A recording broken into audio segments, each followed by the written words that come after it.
तो हेलो दोस्तों, आप सभी का स्वागत है आज के इस नए वीडियो में नए टॉपिक के साथ। तो चलिए इस प्रकार से अब हम लोग आज की इस पहले से क्लास में पादप वृद्धि एवं परिवर्धन जो चैप्टर है इसके अंतर्गत एक और महत्वपूर्ण टॉपिक क्या पढ़ रहे हैं। आज हम लोग दीप्तिकालिता किसे कहते हैं तथा दीप्तिकालिता अर्थात प्रकाश के आधार पर जो पौधे हैं किस प्रकार से कार्य करते हैं या फिर कितने प्रकार के होते हैं इसके बारे में आपको संपूर्ण जानकारी देने वाले हैं। अब हम लोग ये जो चैप्टर है पादप वृद्धि एवं परिवर्धन, इसका जो पादप हार्मोन वाला टॉपिक है उसको आसानी से 6 से 7 क्लास में अच्छे से क्लियर कर चुके हैं। आप उसको जरूर से देखिएगा। तो इसी चैप्टर का ये और एक महत्वपूर्ण टॉपिक है। चलिए इसको बिना किसी समय गंवाए जो दीप्तिकालिता है ये आखिर होता क्या है इसको समझने का प्रयास करते हैं। तो ध्यान देंगे, पौधों को फलने फूलने प्रजनन एवं उनके भौगोलिक वितरण पर प्रकाश की अवधि का प्रभाव पड़ता है। क्या बोला जा रहा है, इसके डिफिनेशन को समझने के लिए एक दो लाइन पहले बाद बोला जा रहा है उसको समझिएगा। क्या बोला जा रहा है, दीप्तिकालिता क्या है, तो पौधों को फलने फूलने एवं प्रजनन एवं उनके भौगोलिक वितरण पर प्रकाश की अवधि का प्रभाव पड़ता है। प्रकाश की अवधि अर्थात क्या होता है, समय काल होता है। अवधि अर्थात क्या होता है, टाइम होता है, समय काल होता है। इतना बात क्लियर है। तो जो प्रकाश का समय है वह पादप के फूलने प्रजनन एवं फलने तथा उसके भौगोलिक वितरण पर क्या करता है, प्रकाश का प्रभाव पड़ता है। ज्यादा प्रकाश पड़ गया तो सारा सूख जाएगा, कम प्रकाश हो गया तो सारा नष्ट हो जाएगा।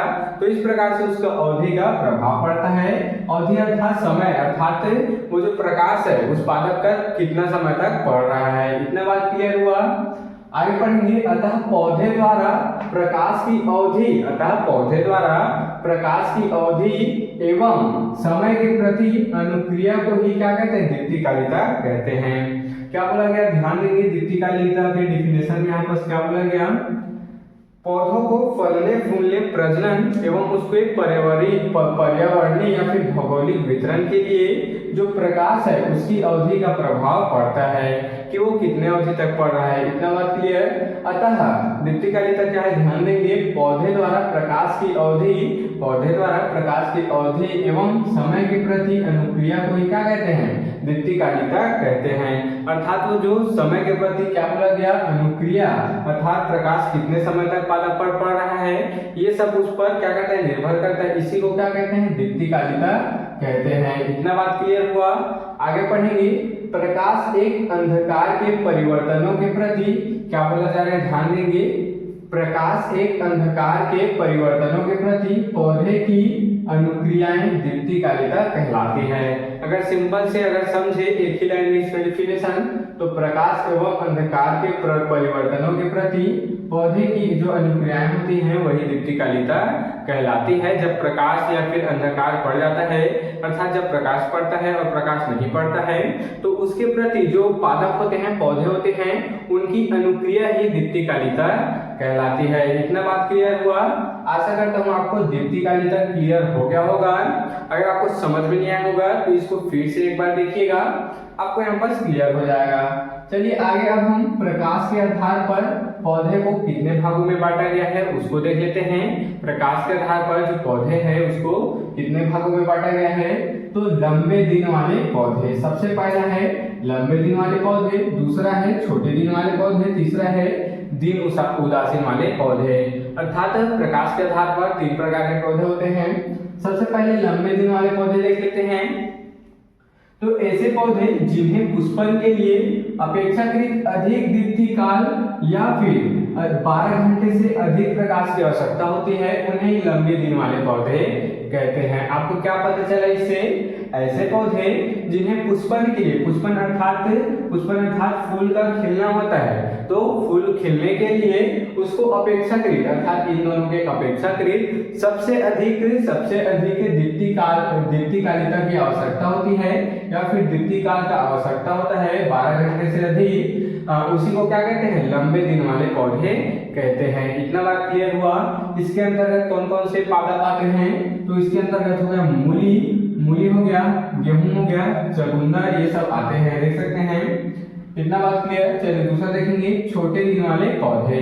ये था लंबे दिन, ये हो गया छोटे दिन। तो जस्ट इसके अपोजिट है ये ऐसे पौधे जिन्हें पुष्पन की क्रिया के लिए अपेक्षाकृत कम अर्थात 12 घंटे से कम प्रकाश की आवश्यकता होती है, उसे ही छोटे दिन वाले पौधे कह देते हैं। आसान है ना? तो देखिएगा इसमें क्या आता है, सोयाबीन हो गया, चावल हो गया, कपास, तंबाकू आदि इसके अंतर्गत आते हैं। इतना बात क्लियर। चलिए तीसरा देखेंगे, दिन उदासीन वाले पौधे। अब दिन उदासीन वाले पौधे क्या हो गया, तो ऐसे पौधे जिन्हें पुष्पन के लिए, पुष्पन अर्थात हम लोग शुरू में समझे, पुष्पन अर्थात फूल खिलने की प्रक्रिया है, तो ऐसे पौधे जिन्हें फूल खिलने के लिए लिख सकते हैं या फिर पुष्प खिलने के लिए किसी विशेष प्रकार की आवश्यकता, किसी विशेष प्रकाश की आवश्यकता नहीं होती है। देख सकते हैं किसी भी प्रकार की प्रकाश की आवश्यकता नहीं होती है, उन्हें दिवस निरपेक्ष पौधे या फिर दिन उदासीन वाले पौधे कहते हैं। दिन उदासीन वाले पौधे को दिवस निरपेक्ष पौधे भी कहते हैं, क्योंकि ये दिवस पर निर्भर नहीं करता कि दिन है या रात। इतना बात क्लियर। जैसे कि इसमें आता है टमाटर, सूर्यमुखी आदि। इतना बात क्लियर हुआ। तो चलिए इस प्रकार से हम लोग पादप वृद्धि एवं परिवर्धन के अंतर्गत एक और महत्वपूर्ण दीप्तिकालिता वाले टॉपिक को समझ चुके हैं। इसके महत्व को भी देख लेंगे अगले क्लास में, तो आप इसके स्क्रीनशॉट यहाँ पर ले सकते हैं।